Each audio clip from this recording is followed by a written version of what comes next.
y'all, it's Nurse Queen. I am back today with a new video. So this video is going to be about NP school. If you follow me on Instagram, I am in school to be a certified nurse midwife and a women's health nurse practitioner. And honey, the process has been very, very stressful. Returning to grad school as a new student has not only been, mind-boggling, but mentally taxing. I know that I'm only on my third term, but I have a lot of tips and tricks to help you all get through NP school or midwifery school effectively.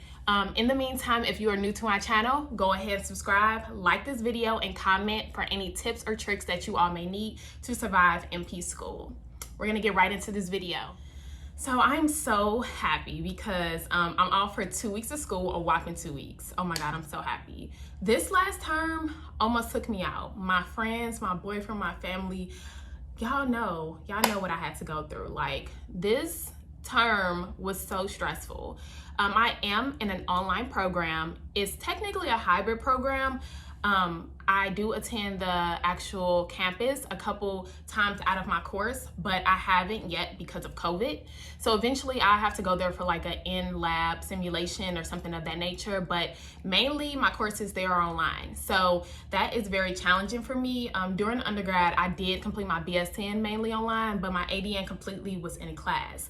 So once you grasp the mindset of just nursing, studying, it's a little bit different when you get to grad school because now you are a nurse and you're basically preparing to become a provider, to take care of these patients. So it's a different mindset. And in this video, I'm going to give you all tips and also advice on how you all can transition a little bit more smoother than how I did. That's always my goal, just to help the next person get there a little easier than what I did. Okay, so I am going to go ahead and get right into this video. Just to give you all a quick overview, the video is kind of going to be about my story, my experience, and then I'm going to give you all 5 tips on how to survive online NP school. Emphasis on online because it's completely different. Okay, so let's take it back. Actually, today is 6-year mark of how long I've been a registered nurse. So congrats to me. Yes, 6 years in the game. And here I am back in school. So dreadful. But, just tunnel vision. I'm trying to get through. With that being said, I am going to kind of give you all a recap. So we're going to take it back to August of 2020. I was very, passionate about my career. I love travel nursing. I love labor and delivery. I love being a key member in the plan of care for a laboring mom and helping bring her baby earthside. Like, that is a fulfilling job to me. And for a very long time, I always said like, hey, I'm not returning to school because I love my job so much. And I've spoken to midwives, and with the liability they have and the amount of money that they make, I actually make more than a lot of midwives that I know. I'm like, I'm not going back to school. Like, it's no purpose. But after working at, majority Black facilities and just taking care of moms and women that look like me, it gave me an inner sense of purpose. And I know that my purpose will be so much more fulfilling with the role as a certified nurse midwife, because at that moment, I'm still having the actual responsibility of bringing a baby into this world. So with that being said, my goal is to, of course, minimize the health disparities associated with Black women and also decrease the mortality rate of people of color and babies of color. Like, overall, that's my goal. Okay, so enough about all the sappy stuff, my purpose. I'm gonna kind of give you all a timeline of events. So taking it back again to August, July 2020, I was at a spot in my life. It was during the pandemic. I was working really hard and I just felt like I had no direction. So I sat down with God and I spoke to him and I said, hey, like, I have some goals that I want to achieve within the next 5 years. I need to come up with a game plan. And one of my goals was returning to school and becoming a midwife and a women's health nurse practitioner. With that being said, I just knew that at that moment, I was not willing to take out extra student loans, nor was I able to pay for school out of pocket. I already kind of knew what school I wanted to go to, but like I said, I was not able to afford it, as well as actually dedicate my time to that at that moment because I was working really hard to save money, but I didn't have extra funds to really pay for tuition. So I asked God, like, hey, you know, if I come into a job or I'm granted the opportunity where I can obtain a lot of money and pay for school, then I'm going to school. No questions asked, like I'm going to go, because what's holding me back at that moment? So wrote it down on a piece of paper. I have a whole binder dedicated to my 5-year goals, and I wrote it down, I spoke on it, I prayed on it, and after that, I just let the universe align. About 3 to 5 days later, I got a call back for an amazing crisis assignment that literally set me up for life, to be honest. Like, it changed the whole trajectory of my life. And I knew at that moment that was God telling me, like, hey, apply to school. So I went online to the school that I wanted to apply to, and the deadline was in 14 days. And I'm like, yo, like, I have to do this. This is crunch time. So I had to get a letter of recommendations. I had to write an essay. I had to pay for the application and also do the application and obtain transcripts.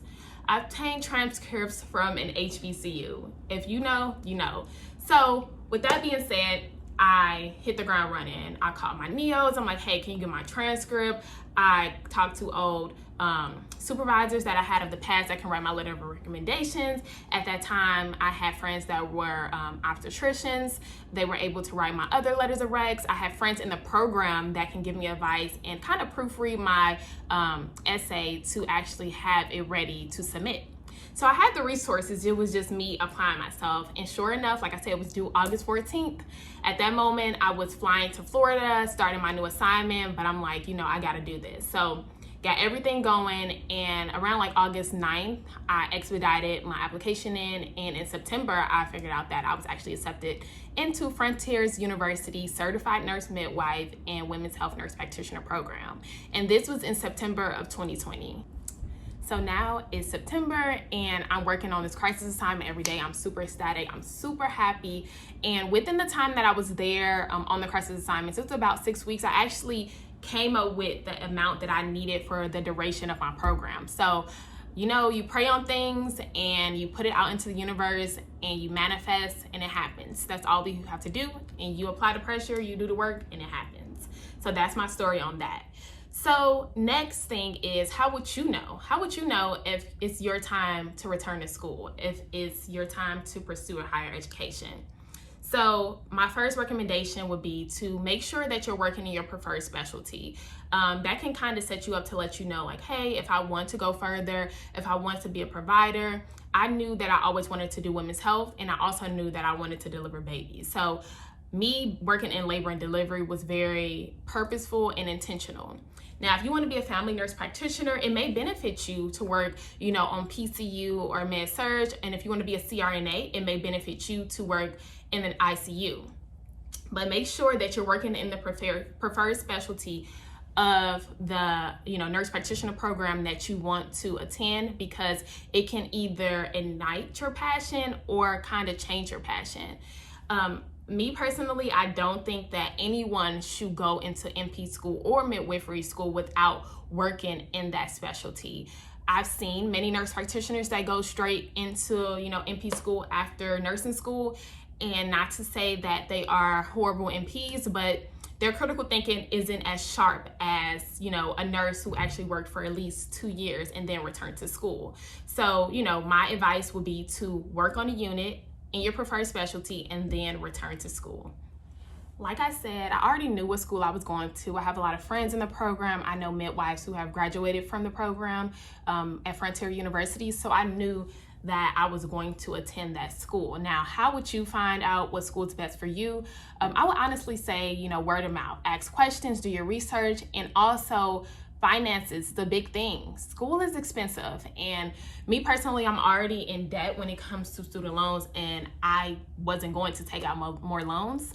So with that being said, I'm like, you know, I have to find something that I can pay out of pocket. And Frontier University is very affordable. They have FNP programs, they have psych NP programs, they have midwifery programs, and different things of that nature. There's also many scholarships out there. Now, I haven't obtained a scholarship for grad school yet, but I'm on the lookout and I am applying. So, you know, just make sure that you're utilizing all of the resources out there and just doing your research and making sure that it works for you in your life.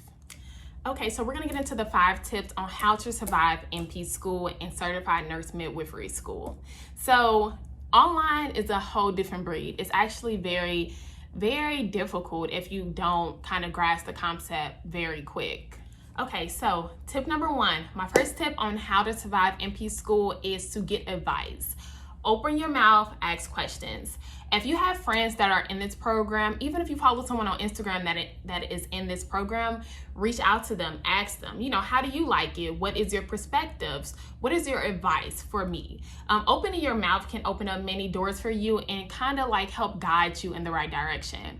Me personally, I have about 3 or 4 people that I know that are in the program, and I was picking their brains so much, like asking questions about tuition, about books, about the class, about the pace, the instructors. You need to know these things, and although you can find a lot of answers online on the actual facilities website, you won't get the true raw advice that you need unless you ask people that are actually in the program. So make sure you all are getting advice before you just, hit the ground running and actually jumping into a program.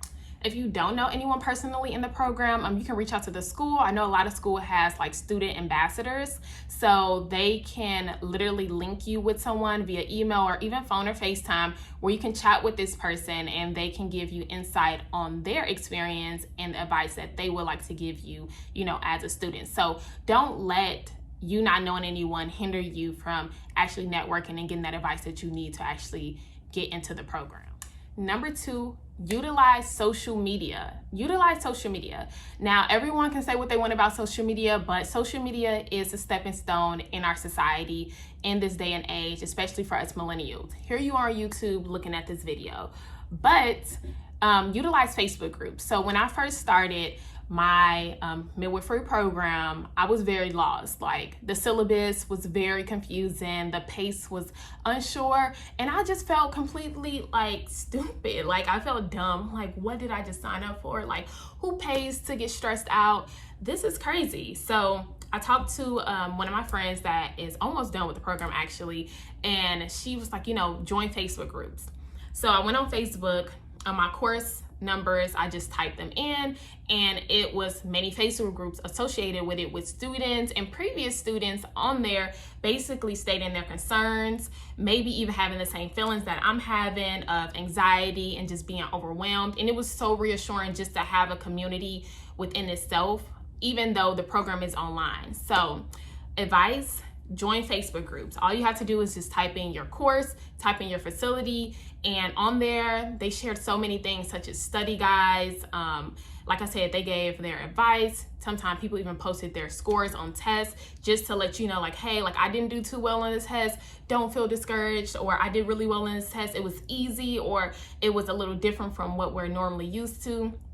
It was definitely helpful, and it made me feel connected to my university and my classmates, although I'm not physically around them. For example, I'm class 198, and basically it's a group on Facebook called Class 198 CNEP Students for Frontier University, and I joined that group, and I'm connected with all of my classmates that I will eventually graduate with. So it's so reassuring, and it's very helpful. I would definitely recommend that to anyone. And it's not just for my school. Every school basically does it. Like I said, social media is literally the key to networking and actually getting ahead in this society. Okay, so next, number 3, organization is key.